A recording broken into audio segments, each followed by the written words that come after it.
Welcome to Northcliffe Pioneer Museum. I'm Carol. I've been a member of the museum for 25 years. We have 4 heritage buildings, and this one is the R&I Bank that was built in 1950, and that's where we are now. We have been open every day since 1965, and we're run by volunteers, no paid staff at all, and we're in a really tiny town. Northcliffe was built for the group settlement scheme in 1924, and it still exists. We're having our 100th centenary celebration in about 18 months, and we'd love you all to join us, and we're busy working on that at the moment. There was a time when 1,000 people lived here, and now we have 100 in town. There's another 600 on farms outside, but in the town itself we have one shop, the general store, we have a post office, of course, we have 3 cafes, we have a school, 2 small churches, and of course a museum, which is what you're looking at right now. Our first grant was in 1985. The Museums Australia came down here. He taught us, in fact, how to classify our items. We've got 2,700 artefacts, and they helped us classify them and manually learn how to accession them on sheets of paper. But all those have changed, and we're now computerised. But we are here to talk to you about grants, and specifically about the community heritage grants, who have just been wonderful to us. They have been a godsend, which you will see as we go through. So first of all, when you look at the community heritage grants, you're going to see this magic word, significance. And a lot of you will say, and what on earth does that mean? And of course, they'll tell you what it is. You'll get all the help that you want from the staff, and it's all about stories, the importance of your collection, and the provenance, if you know that word. You're going to pick all that up. Now you really must, I'm here to impress on you, you really must enter these grants. As you know, it's a tertiary project. There are 3, 1, 2, 3. Significance comes first, and you're going to be successful, and that means you can pass on to number 2, which is preservation. And that's a real conundrum. What on earth does that mean? And we were in the same boat. And you're going to do that one. It's really, really important. And you're going to get all the help you want. So number 2 is preservation. I'll come to that in a moment. And number 3 is how you're going to pay for preservation. When we had our significance, we were surprised to find we had a lot of things of national significance. And I've got a list here because I'm not going to remember everything today. So we've got the prisoner of war paintings from World War II. Most important is our national significant photograph collection. We have christening grounds, the Roby engine, which is over a century old, but worked its life off here in Northcliffe. We've got shipwreck items from the World War II.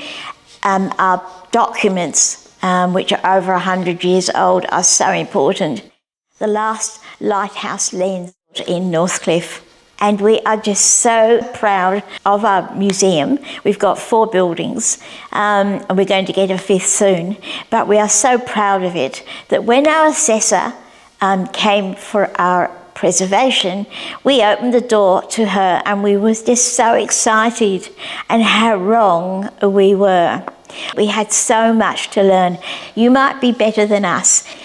I'm going to tell you the sort of things we had wrong. She walked in the door, and all our shelving and our showcases were neatly lined with Hessian. People told us how nice it looked, and she said, "Hessian, throw it out. That's doing so much harm to your museum. Throw it out." And then she saw our books. all standing up on the bookshelves.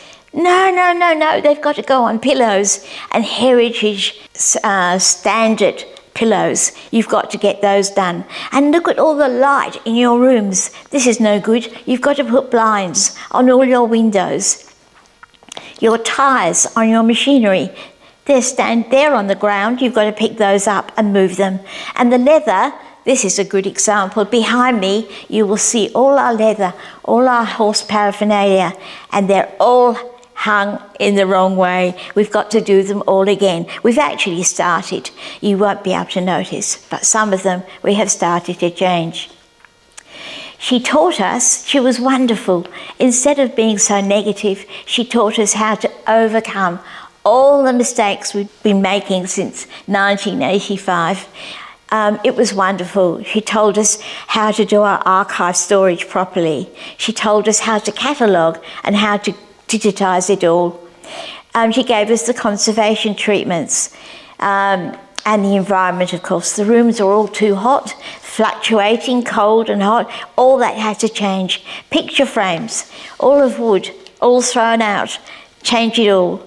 Once you have somebody looking at your collection and giving you all that valuable advice, you know that you'll want to go to the third one. You're going to learn all about preservation. Our preservation was so long that we had one grant left, number 3. But that wasn't going to be sufficient. We tried to be really good, very careful with our budget, but we just blew it out. And so community heritage grants came to us and said, look, your budget is just over the top, but we can see what you've got to preserve. You've got such a good grant. The significance has told us what you've got to do. The preservation has told us everything that's wrong and how you've got to overcome it. And now you're at number 3 and you've told us what you want to do. We can't do it in 1 year, so we are going to split you into 2. That means that Northcliffe Pioneer Museum's cheating. We don't have a 3-tier project now. We have a 4-tier project, but that's fine. They're happy with that. They give us half the money for 1 year and half the money for the next year, and we do complete all that work that you saw. This is why we are here to encourage you, not to say it's too hard. Come along to the videos they're going to make for you. Keep talking to them. They're happy to talk to you on the phone. Email them with everything. You've got Catherine in charge of you now. Just keep going and you'll get through it. We did it, you'll do it too. You can see how small we are. You will overcome it and you will do it. I'll give you an idea of the biggest project we had, and Graham, who's with us today making this video, actually had the job. We had about 400 photos, and why we got national significance is that magically on the far side of nearly every photograph, the owners, our donors, had written on the back the names of the people in the photographs, or where the cows were standing, or what the photograph was telling us. These photographs told us the whole story. But of course, you've got to take the photograph on the front and you've got to take the photograph on the back. It became a huge job. We got this covered by Community Heritage, and we've just got our photographs now archived. We've got them in computers for people to watch from the catalogues. We've got albums in the front room, and we've got them safely kept. And this is what we certainly recommend you to do. I've almost finished. You would think that now we've cheated. We've gone from 3 to 4 grants, but we've got one more. We got a 5th one, and this is why we have so much to say for community heritage grants. They are just wonderful. They've been our godsend. That's what I told you right at the beginning. They gave us another $3,500. It arrived last week. We are going to have a workshop for people to come and learn how to preserve all these rusty metal items we have in our museum. I've probably told you enough. We hope our small contribution is going to help make you begin your submissions